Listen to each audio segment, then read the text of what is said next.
Le soir venu, l'empereur voulut entrer chez les voisins.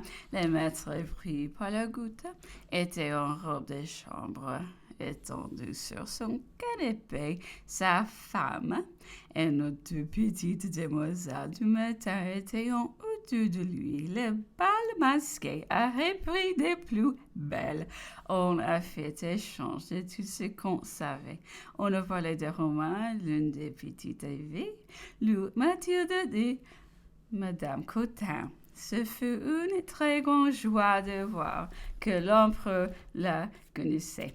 Un gros anglais a fait ce carré, vrai vacuum plénum, à ce qu'il paraît qu'écouter gravement de toutes ces oreilles pour tâcher de mettre à profit son peu de français, se hasarda de demander avec réserve à l'empereur si la princesse, amie de Mathilde, dont il admirait particulièrement l'excellent caractère, vivait toujours. L'empereur lui répondit avec solennité, non, monsieur, elle est morte, est enterrée.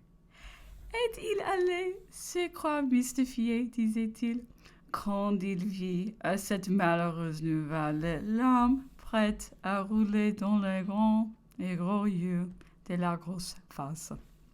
On des petites filles ne fut pas moins naïf, c'était plus pardonnable toutefois.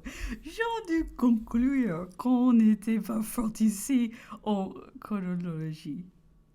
Parcourant Esther de Florian pour montrer qu'elle lisait le français, elle tomba sur Gaston de Foix et le voyant qualifié de général, elle demanda à l'empereur s'il avait était bien content de lui dans les armées, s'il avait échappé à toutes les batailles et s'il vivait encore. Samedi 21, l'admiral dans la matinée est venu rendre visite à l'empereur. Il a frappé à sa porte. Je ne m'y fusse pas trouvé l'empereur est dans la nécessité d'aller. Ouvre lui-même, l'admiral y serait encore. Tous les membres et parts de notre petite colonie sont aussi venus de la vie et nous nous sommes trouvés un instant tout réunis, chacun a raconté ses nombreuses misères et l'empereur les a ressenties d'autant plus vivement. Dimanche 22 ou mardi 24, les ministres anglais ont violé les droits de l'hospitalité auxquels nous nous étions abandonnés avec tant de confiance. Semblait on ne voir rien épargné pour rendre cette violation plus amère et plus sensible. On nous reléguant au bout de la terre, au milieu des privations, des mauvais traitements, des besoins de toute espèce. Ils avaient voulu nous faire boire le calice jusqu'à la lier.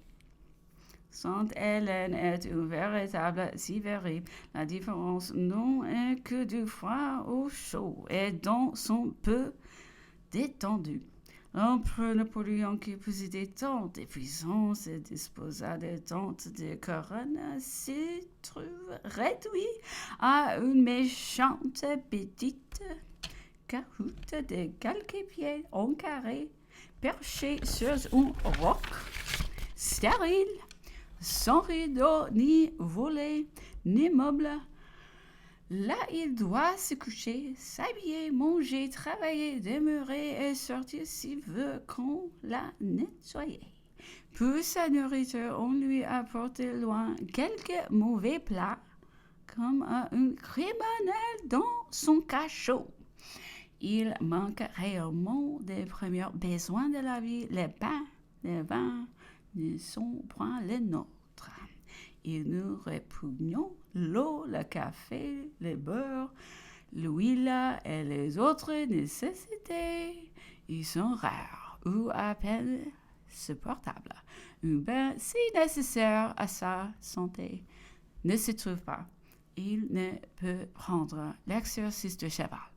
ses compagnons, ses serviteurs, dont à 2000 de lui, ne pouvant parvenir auprès de sa personne qu'accompagnés d'un soldat, ils demeurant privés de leurs armes, sont condamnés à passer la nuit au corps de garde.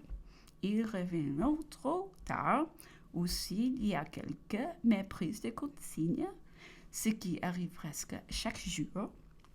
Ainsi, ces renus sont pour nous sur la cime de cet affreux rocher de la dureté des hommes et les rigueurs de la nature. Et pourtant, il eût été facile de nous procurer des murs plus convenables et des traitements plus doux. Certes, si les souverains de l'Europe ont arrêté cet exil, une haine secrète, on a dirigé l'exécution.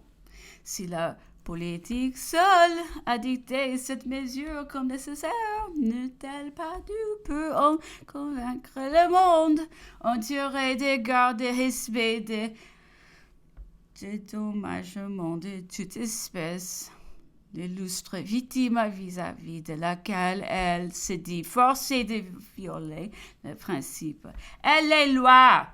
Nous nous trouvions tout auprès de l'empereur. Il récapitulait avec chaleur tous ces faits. Ah, quel infâme traitement ils nous ont réservé, s'écriait-il. Ce sont les angoisses de la mort. À l'injustice, à la violence, ils joignent l'outrage, les supplices prolongés. Si je leur étais si nuisible, qu'ils ne se défient-ils de moi? Quelques balles dans le cœur ou dans la tête vous en suffit. Il y eut de moi quelque énergie dans ces crimes.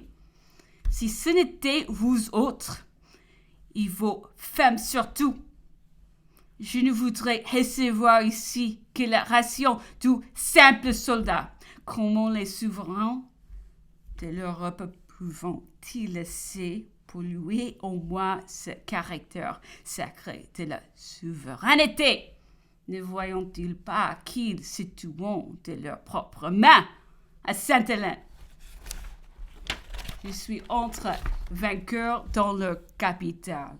Si j'eus apporté le même sentiment, que seraient-ils devenus? Ils m'ont tous appelé leurs frères. Et je l'étais devenu par le choix des peuples, la sanction de la victoire, le caractère de la religion, les alliances de leur politique et de leur sang. Croyons-ils donc le bon sens des peuples insensibles à leur morale?